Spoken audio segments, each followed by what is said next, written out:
Hello students, आज की इस क्लास में आप सबका बहुत ही स्वागत है। आज हम करने जा रहे हैं क्लास 9th का चैप्टर 4 परमाणु की संरचना।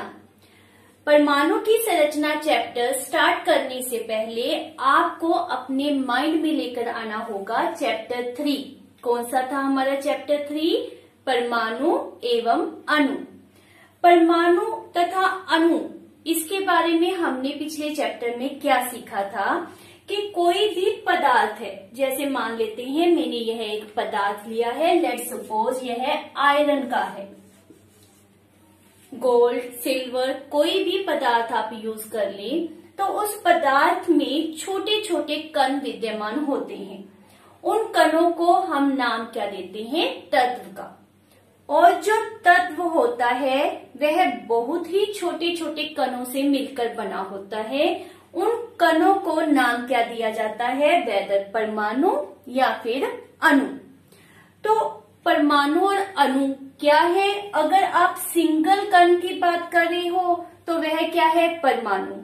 और यदि दो परमाणु या दो से अधिक परमाणु आपस में जुड़ जाते हैं, कंबाइन हो जाते हैं, तो उसे हम नाम क्या देते हैं? अणु का। तो कहने का भाव क्या है कि जो पदार्थ होता है वह परमाणु तथा अणुओं से मिलकर बनता है। यह आपका बहुत ही इम्पोर्टेंट प्रश्न है कि पदार्थ कौन से कणों से मिलकर बनता है? दैट इज परमाणु तथा अणु। अब जो परमाणु होता है उसको इस चैप्टर में हम डिस्कस कर रहे हैं कि परमाणु के अंदर किस तरह से डिफरेंट कणों को अरेंज किया गया है। जैसे यहाँ पर आपके पास डायग्राम दिया गया है कि जो परमाणु होता है उसके बिल्कुल सेंटर में नाभिक होता है, उसे केंद्रक भी हम कह सकते हैं। और उसके अंदर दो कण होते हैं, एक होता है प्रोटॉन और दूसरा न्यूट्रॉन। प्रोटॉन प्लस साइन जैसे आपको रिप्रेजेंट किया गया है, मीन्स धन आवेशित होता है। और न्यूट्रॉन उदासीन कण है, इसके ऊपर किसी तरह का कोई आवेश नहीं होता। इस नाभिक के सराउंडिंग कक्षाओं में इलेक्ट्रॉन रेगुलरली रिवॉल्व करते रहते हैं, लगातार मूव करते रहते हैं। ये जो इलेक्ट्रॉन होते हैं इनके ऊपर माइनस साइन शो किया गया है, मीन्स ये नेगेटिवली चार्ज पार्टिकल होते हैं। तो यह है परमाणु की संरचना। क्या यह परमाणु की संरचना जो मैंने अभी एक मिनट से भी कम समय में आपको बताई, क्या ये एकदम से ही साइंटिस्ट के माइंड में आ गई? भी साइंटिस्ट को इमीडिएटली पता चल गया कि इसके अंदर ये कण प्रेजेंट है, इस तरह से इन कणों को अरेंज किया गया है? नो, ये बहुत ही हार्ड वर्किंग, बहुत सी रिसर्चेस का रिजल्ट है। सबसे पहले इसके अंदर जो कण प्रेजेंट है, whether electron, proton, neutron, different scientist के द्वारा during the different period of time इनकी डिस्कवरी हुई। फिर जब इनकी डिस्कवरी होगी, then how these are arrange in परमाणु, या यू कैन से दूसरा नाम होता है परमाणु का एटम। तो एटम के इनसाइड इलेक्ट्रॉन, प्रोटॉन, न्यूट्रॉन को किस तरह से अरेंज किया हुआ है उसका पता करना, that is quite tough. Method of procedure वहां पर अप्लाई किया गया, डिफरेंट साइंटिस्ट के द्वारा डिफरेंट रिसर्च की गई, जिसके रिजल्ट डिफरेंट मॉडल्स आए, like the Thompson model and Rutherford model, जिसको आज हम यहाँ पर डिस्कस करेंगे। नो डाउट थॉमसन, रदरफोर्ड, यहाँ तक ही स्टॉपेज नहीं लगा, इसके बाद भी हमारे पास डिफरेंट मॉडल आए। के बाद बोहर मॉडल आया, क्वांटम मैकेनिक मॉडल आया। ऐसे रिजल्ट हमारे पास जो आपके सामने रिप्रेजेंट किया गया है वह परमाणु हमारे पास ऑब्टेन हुआ। तो स्टार्ट कर रही हैं विद द स्टडी कि किस तरह से one by one step wise चलते हुए हमारे पास यह परमाणु ऑब्टेन हुआ। तो शुरू में इन द 19th सेंचुरी वैज्ञानिकों के सामने सबसे बड़ी चुनौती थी कि we have to find out what is atom. Atom क्या है, परमाणु क्या होता है, उसकी संरचना क्या है और उसके गुणों के बारे में पता करना। First of all Dalton scientist के द्वारा एक परमाणु सिद्धांत दिया गया था, जिसके द्वारा रेफर किया गया था कि जो परमाणु होता है वह अविभाज्य है।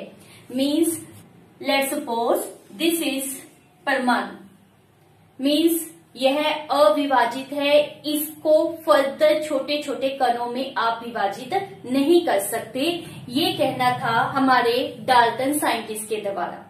लेकिन जैसे जैसे फर्दर डिस्कवरीज हुई तो ये पता चला कि जो परमाणु है वह विभाजित हो सकता है, उसके अंदर भी कण प्रेजेंट है। तो उसका सबसे पहले पता चला with the help of static electricity, जिसे हम दूसरा नाम देते हैं घर्षण विद्युत। मीन्स जब आप दो वस्तुओं को आपस में रगड़ते हो तो एक वस्तु से इलेक्ट्रॉन्स मूव करके दूसरी वस्तु में चले जाते हैं। अब किस वस्तु से इलेक्ट्रॉन मूव करेंगे ये डिपेंड करता है कि किस में इलेक्ट्रॉन और नाभिक के बीच में आकर्षण बल कम है। जिसमें आकर्षण बल कम होता है वहां से इलेक्ट्रॉन मूव करके दूसरी वस्तु में चले जाते हैं। तो एज ए रिजल्ट क्या होगा, जिस वस्तु में इलेक्ट्रॉन पहुंच जाते हैं वहां पर आवेश, जिसको कहते हैं नेगेटिव आवेश आ जाता है, और दूसरी वस्तु के ऊपर पॉजिटिव आवेश आ जाता है। यहाँ से इलेक्ट्रॉन मूव करते हैं। तो अब एक के ऊपर पॉजिटिव और दूसरे के ऊपर नेगेटिव आवेश, जिसके कारण दोनों में आकर्षण होगा। क्योंकि हमें अच्छी तरह से पता है जो आवेश एक दूसरे से विपरीत होते हैं, जैसे कि प्लस तथा माइनस, वह एक दूसरे को आकर्षित करते हैं। तो वे दोनों एक दूसरे को आकर्षित करते हैं। इसको एक्सप्लेन करने के लिए हमारे पास बहुत ही सिंपल एक्टिविटी है, जिसे आपने पहले भी देखा होगा।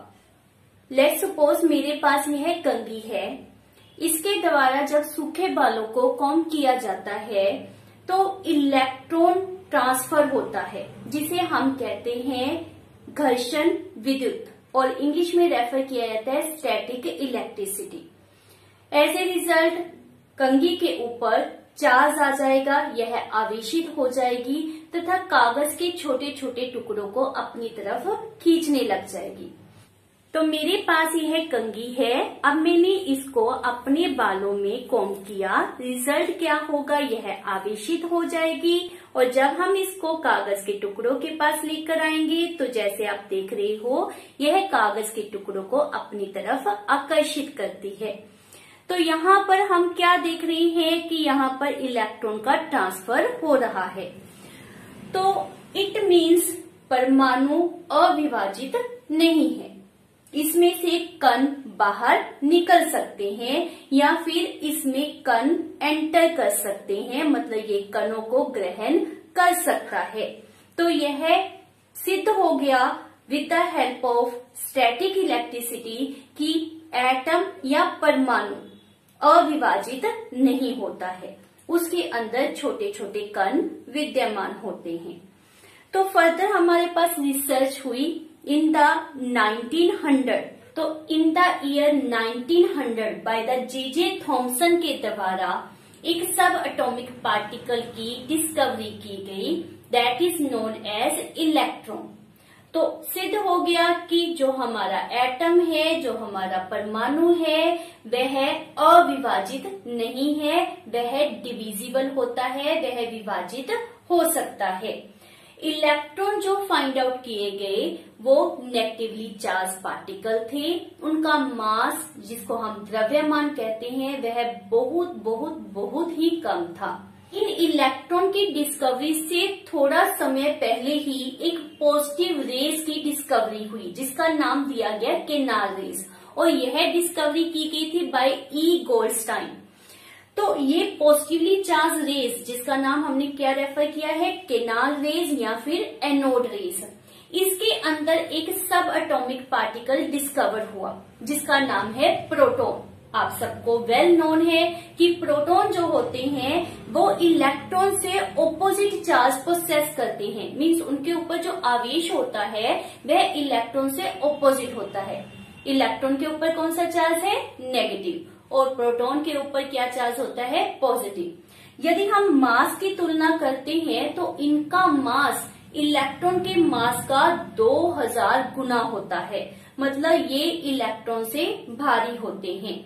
नो डाउट मास या इनका जो द्रव्यमान है वह होता बहुत कम है, लेकिन इलेक्ट्रॉन के कंपैरिजन यह भारी होते हैं। तो इस प्रकार से हमारे दो साइंटिस्ट के द्वारा, that is J Thomson and E Goldstein के द्वारा हमारे पास सब एटॉमिक पार्टिकल, इलेक्ट्रॉन तथा प्रोटॉन की डिस्कवरी हुई। अब हमारे पास दो पार्टिकल प्रेजेंट हो गए, इलेक्ट्रॉन और प्रोटॉन। तो क्वेश्चन था कि यह एटम के अंदर किस तरह से अरेंज है। अभी हमने डिस्कस किया स्टैटिक इलेक्ट्रिसिटी को, मीन्स जब वस्तुओं को आपस में रगड़ते हैं तो इलेक्ट्रॉन एक वस्तु से चलकर दूसरी वस्तु में पहुंच जाते हैं, परंतु हम उस समय ये बात नहीं करते कि प्रोटॉन चलकर एक वस्तु से दूसरी वस्तु में पहुंच जाती हैं। इट मीन्स क्या है कि electron expected to be little बाहरली तरफ प्रेजेंट है और जो प्रोटॉन है वो इंटीरियर प्रेजेंट है। तो अब तक की डिस्कवरी से ये हमारे पास श्योरिटी हो गई कि हमारे पास इलेक्ट्रॉन लिटल बाहरली तरफ होंगे और प्रोटॉन जो है वो इंटीरियर ऑफ एटम प्रेजेंट होंगे। एक टर्म और जो हमारे पास कंफर्म हुई कि जो ये दो पार्टिकल हैं प्रोटॉन तथा electron, they carry opposite charge, उनके ऊपर विपरीत आवेश प्रेजेंट होता है। एज ए रिजल्ट जो हमारा परमाणु होगा वह क्या होगा, विद्युत उदासीन, मीन्स उसके ऊपर नेट ना तो कोई पॉजिटिव चार्ज होगा और ना ही कोई नेगेटिव चार्ज होगा। इट मीन्स अगर हमारे पास प्रश्न पूछा जाए कि आपके पास एक परमाणु में एक इलेक्ट्रॉन तथा एक प्रोटॉन प्रेजेंट है, इलेक्ट्रॉन के ऊपर आपको पता है माइनस चार्ज होता है, मीन्स नेगेटिव चार्ज होता है, और प्रोटॉन के ऊपर plus charge means positive charge present होता है। तो ये दोनों एक दूसरे को न्यूट्रलाइज करेंगे, एक दूसरे को बैलेंस करेंगे और हमारा परमाणु हमेशा क्या होगा, विद्युत उदासीन। इलेक्ट्रॉन तथा प्रोटॉन की संख्या हमेशा एक परमाणु में बराबर होती है। और इन्हीं पॉइंट ऑफ व्यू के ऊपर हमारे scientist that is J Thomson के द्वारा मॉडल दिया गया, जिसको अब हम स्टडी करेंगे। एटम की संरचना को रिप्रेजेंट करने वाला सबसे पहला मॉडल हमारे पास दिया गया by the scientist J Thomson in the year 1904, means 1904 ईस्वी में।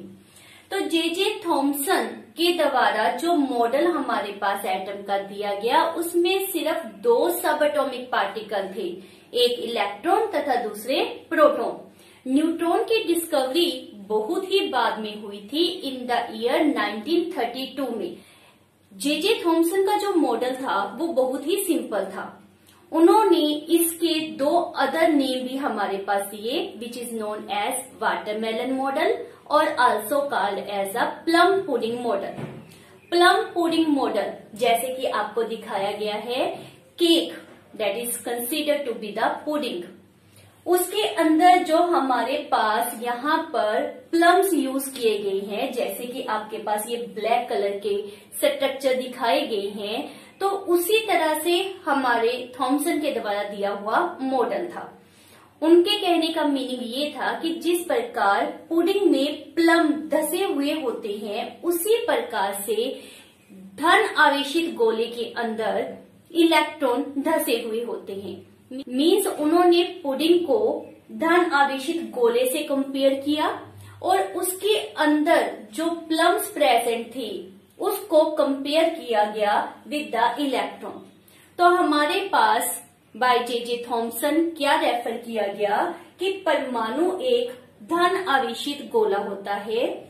जब इसको केक से कंपेयर किया जाता है, जिसको हम पुडिंग रेफर कर रहे हैं, तो केक में जिस प्रकार सूखे मेवे मीन्स प्लम्स धसे हुए होते हैं, उसी प्रकार से धन आवेशित गोले के अंदर इलेक्ट्रॉन धसे हुए होते हैं।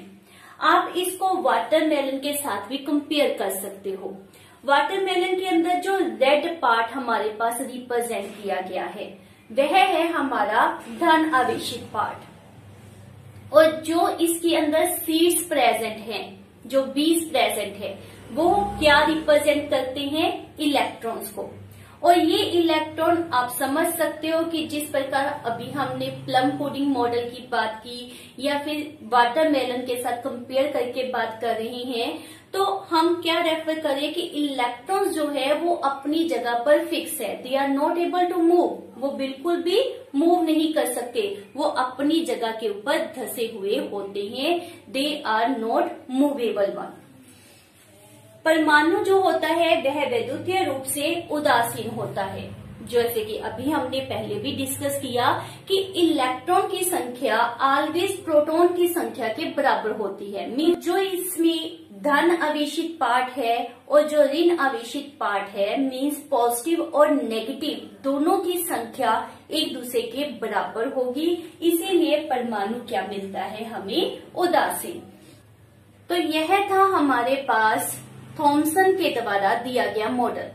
जैसा कि आप देख रहे हैं कि यह मॉडल बहुत ही सिंपल है, आप इसको अधिक प्रोफेशनल कंसीडर नहीं कर सकते, जैसे इसमें कंपैरिजन किस तरह से किया गया है with the watermelon, with the plum pudding, तो this is not consider as a very good model.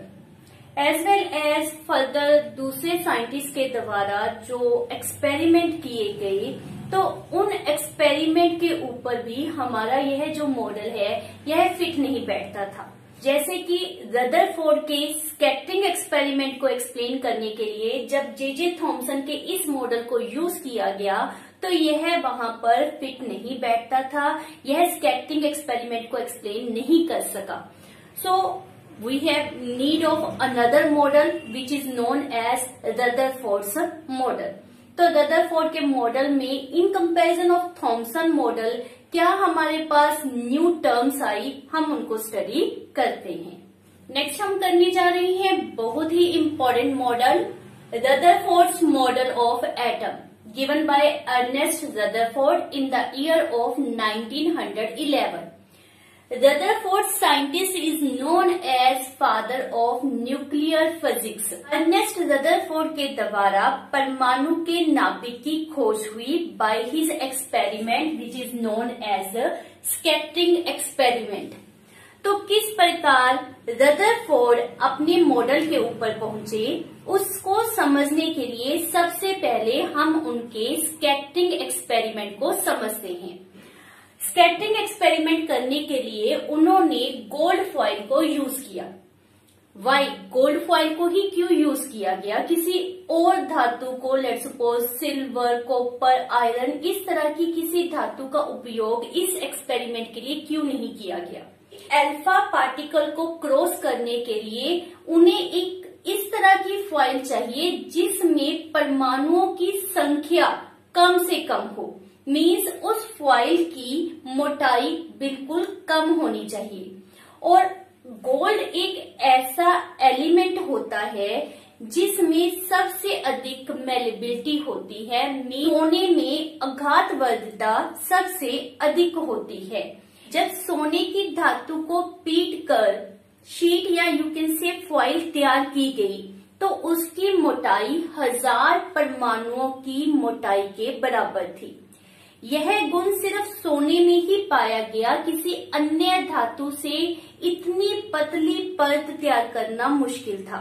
इसीलिए रदरफोर्ड साइंटिस्ट के द्वारा स्कैटरिंग एक्सपेरिमेंट के लिए गोल्ड फॉइल को यूज किया गया। सेकेंडली, गोल्ड फॉइल से सब्ट्रैक्ट करने के लिए अल्फा पार्टिकल लिए गए। अल्फा पार्टिकल्स को हम हीलियम से रिप्रेजेंट करते हैं, जिसके ऊपर 2 यूनिट पॉजिटिव चार्ज होता है और इसका द्रव्यमान 4u होता है, जिसको आप 4amu भी रेफर कर सकते हैं। मीन्स एक हैवी पॉजिटिवली चार्ज पार्टिकल को गोल्ड फॉइल से सब्ट्रैक्ट करने के लिए यूज किया गया।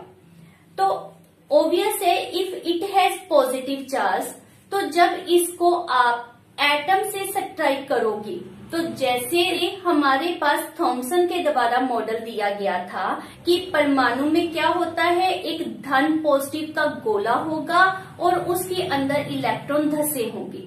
तो रदरफोर्ड एक्सपेक्ट कर रहे थे कि जब इस स्कैटरिंग एक्सपेरिमेंट को किया जाएगा तो बिकॉज ये पॉजिटिवली चार्ज है, इनका द्रव्यमान भी प्रोटॉन के कंपैरिजन हाई है, तो उनका यह मानना था कि जब इस एक्सपेरिमेंट को किया जाएगा तो क्या होगा, अल्फा पार्टिकल अपने पथ से विचलित हो जाएंगे, मींस वो डिफ्लेक्ट होंगे। मोस्ट ऑफ अल्फा पार्टिकल के लिए उनके माइंड में क्या था कि वो डिफ्लेक्ट होने चाहिए, लेकिन उनकी सोच से बिल्कुल डिफरेंट रिजल्ट उनको ऑब्टेन हुए जब उन्होंने अपना एक्सपेरिमेंट किया। एक्सपेरिमेंट के लिए सेटअप क्या किया गया, लेड के बॉक्स को यूज किया गया। लेड का बॉक्स ही क्यों यूज किया गया, बिकॉज इसके इनसाइड हम रेडियो एक्टिव एलिमेंट को प्लेस करते हैं और लेड में प्रॉपर्टी क्या होती है कि वह रेडियो एक्टिव रेज को कंज्यूम कर जाता है। हमें सिर्फ रेज चाहिए फॉरवर्ड जाती हुई, अगर वो रेज जो है वो दूसरे डायरेक्शन में रिलीज हो रही है तो वह लेड के बॉक्स के द्वारा कंज्यूम कर ली जाती हैं। यहाँ पर जो रेडियो एक्टिव एलिमेंट यूज किया गया है that is radium and that release only alpha radiations. ये अल्फा रेडिएशन को फर्दर पास किया जाता है from the lead slit. Lead slit से इसलिए पास करते हैं ताकि जो अल्फा रेज की अमाउंट है वो डिक्रीज हो जाए, एकदम से ज्यादा संख्या में अल्फा रेज आकर स्ट्राइक ना करे, वो 1 by 1 आकर इससे स्ट्राइक करे। ऐसा ना हो कि एक बार में ही काफी भारी संख्या में अल्फा पार्टिकल गोल्ड फॉइल के साथ स्ट्राइक करे, क्योंकि इस तरह करने से हमारे पास अच्छा रिजल्ट ऑब्टेन नहीं होगा। जब आपके पास 1 by 1 अल्फा पार्टिकल आकर स्ट्राइक करेंगे तो क्या उनसे रिजल्ट ऑब्टेन होता है, उनको समझना, अंडरस्टैंडिंग करना इजी हो जाएगा। तो इसलिए उसके दस्ते में पहले क्या लगाया गया, लेड स्लिट को, उससे निकलने वाली रेज को, अल्फा पार्टिकल्स को गोल्ड फॉइल के साथ स्ट्राइक किया गया। उससे जो रिजल्ट ऑब्टेन हो रहा है उसको हम इस राउंड स्क्रीन के द्वारा नोट करेंगे। तो जब एक्सपेरिमेंट को स्टार्ट किया गया तो रदरफोर्ड ने क्या पाया कि मोस्ट ऑफ अल्फा पार्टिकल बिल्कुल सीधे जा रहे हैं, वो अपने पथ से विचलित नहीं हो रहे, वो बिल्कुल स्ट्रेट जाकर स्क्रीन के ऊपर टकरा रहे हैं। आपको ज्यादा से ज्यादा स्पॉट कहाँ देखने को मिलेंगे, बिल्कुल सेंटर ऑफ स्क्रीन के ऊपर। कुछ अल्फा पार्टिकल ऐसे पाए गए जो बिल्कुल छोटे से एंगल मींस लेस देन 90 के एंगल से डिफ्लेक्ट हुए, जिस तरह से आपके पास यहाँ पर दिखाया गया है। ये एक्सपेरिमेंट रदरफोर्ड के द्वारा अप्रोक्सीमेट 12,000 अल्फा पार्टिकल के साथ किया गया और 12,000 अल्फा पार्टिकल में से सिर्फ एक अल्फा पार्टिकल ऐसा मिला that is bounce back, means वो गोल्ड फॉइल के साथ स्ट्राइक किया, जिस तरह से गया था उसी रास्ते में बिल्कुल वो वापिस आ गया, दैट इज बाउंस बैक। तो ये जो रिजल्ट उसने ऑब्टेन किए उसके बेसिस के ऊपर उसने कंक्लूजन निकाला कि क्या हो सकता है, किस तरह का एटम का स्ट्रक्चर होगा। मीन्स ये तो कंफर्म हो गया कि जो थॉमसन के द्वारा स्ट्रक्चर दिया गया था वो इस एक्सपेरिमेंट को एक्सप्लेन नहीं कर सकता था। एक्सपेरिमेंट के ये रिजल्ट रदरफोर्ड के लिए बिल्कुल अनएक्सपेक्टेड थे। यह उसके लिए वैसे ही था जैसे कि 15 इंच के शेल को लेट्स सपोज किसी टिश्यू पेपर के ऊपर हिट किया जाए और आप सोच रहे हो कि वो टिश्यू पेपर को क्रॉस करके आगे चला जाएगा और रिजल्ट क्या आता है कि that comes back and hit you. इसको समझने के लिए हम एक एक्टिविटी रिप्रेजेंट कर रहे हैं। लेट्स सपोज यह एक दीवार है जो कि ईंटों से बनी हुई है, उसके सामने कोई बच्चा खड़ा है और उसकी आंखें बंद हैं। अब उसको 10 स्टोन दिए जाते हैं, पत्थर के टुकड़े दिए जाते हैं और वह पत्थर इस दीवार के ऊपर मार रहा है 1 by 1। तो जितनी बार यह पत्थर इस दीवार के ऊपर फेंकेगा उतनी बार पत्थर के हिट करने की आवाज इसके कानों में सुनाई देगी। अगर यह पत्थर 10 बार मारता है तो 10 बार इसे आवाज सुनाई देगी, बिकॉज ये जो वॉल लगाई गई है, जो दीवार लगाई गई है, वह बहुत हार्ड है। ये दूसरी दीवार हमारे पास तारों से बनाई गई है, जैसे कि नॉर्मली आप खेतों के अराउंड देखते हो, तारों से बनाई गई फेंसिंग होती है। अब बच्चा 10 बार स्टोन इसके ऊपर लगाता है।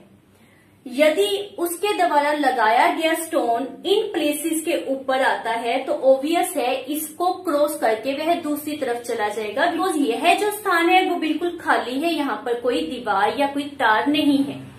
तो अब बच्चे को यह आवाज सुनाई नहीं देगी। यदि बच्चे के द्वारा फेंका गया पत्थर इस तार के ऊपर स्ट्राइक करता है तो उसको आवाज सुनाई देती है। यही केस हमारे पास एटम में लाई करता है।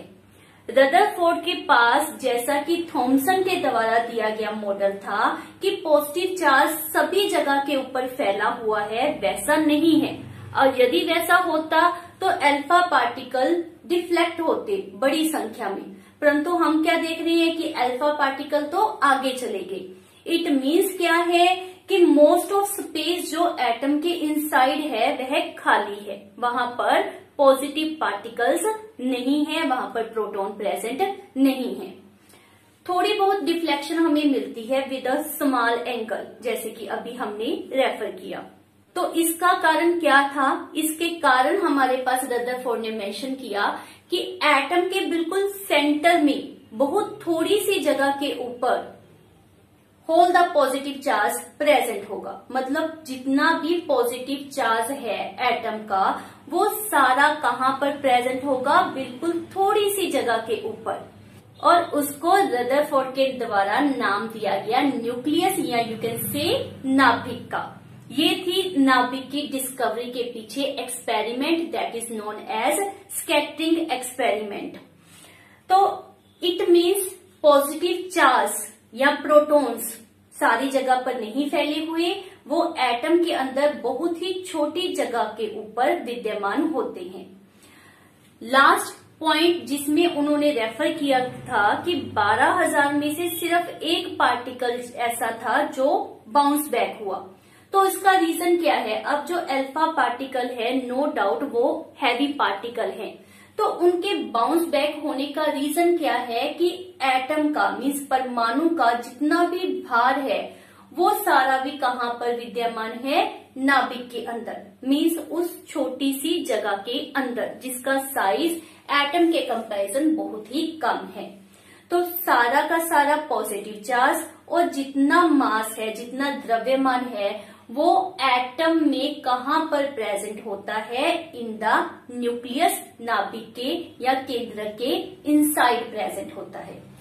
ये थे कंक्लूजन्स जो स्कैटरिंग एक्सपेरिमेंट के द्वारा रदरफोर्ड ने ऑब्टेन किए, और इसी बेसिस के ऊपर रदरफोर्ड ने हमारे पास रदरफोर्ड्स न्यूक्लियर मॉडल पेश किया। तो यह है हमारे पास रदरफोर्ड का न्यूक्लियर मॉडल। तो इसमें हमारे पास फर्स्ट पॉइंट क्या दिया गया है? परमाणु का केंद्र धन आवेशित होता है, मीन्स प्रोटॉन्स कहाँ पर प्रेजेंट होते हैं? परमाणु के नाभिक के इनसाइड। परमाणु के केंद्र को हम नाम क्या देते हैं? नाभिक। यह थी रदरफोर्ड की डिस्कवरी। परमाणु के नाभिक की डिस्कवरी अगर पूछी जाती है तो किसके द्वारा की गई थी? By Rutherford. नाभिक परमाणु का बहुत छोटा भाग होता है।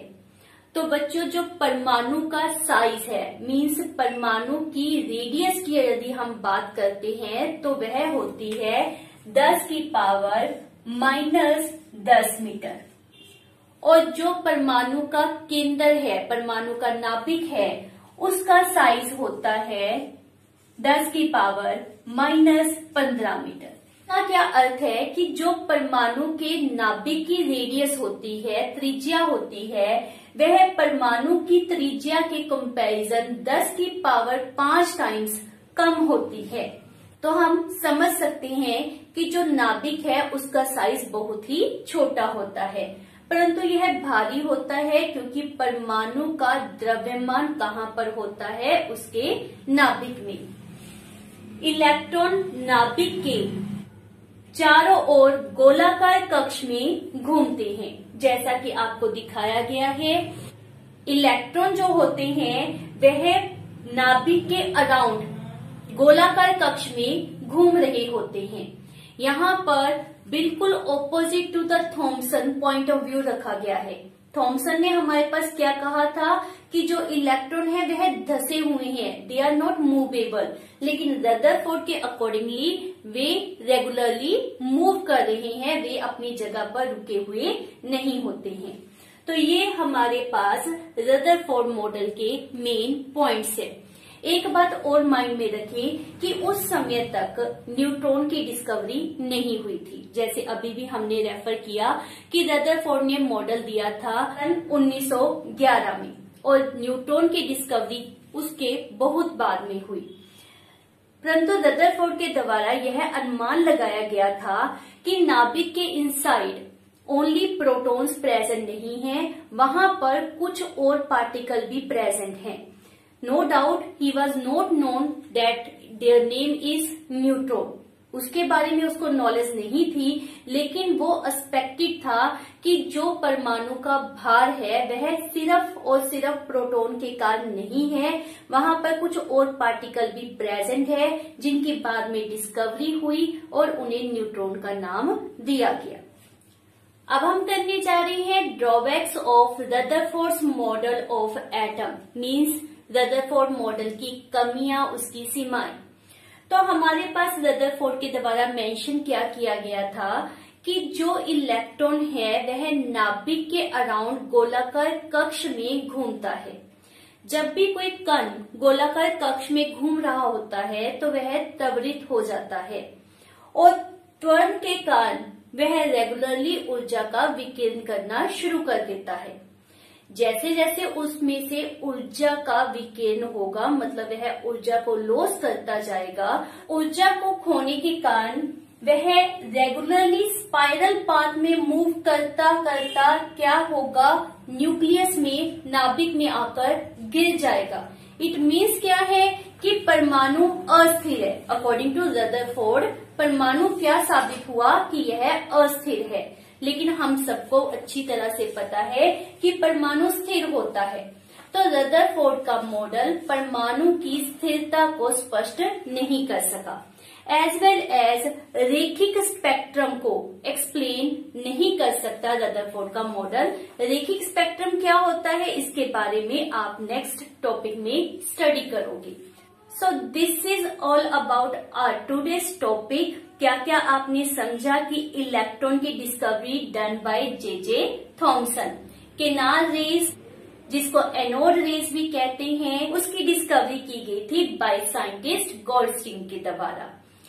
Thompson as well as Rutherford model में आपने समझा कि किस तरह से इलेक्ट्रॉन तथा प्रोटॉन की अरेंजमेंट की गई थी। तो इन बातों को अच्छी तरह से आपने अपने माइंड में रखना है। Thank you for watching my video. Bye bye.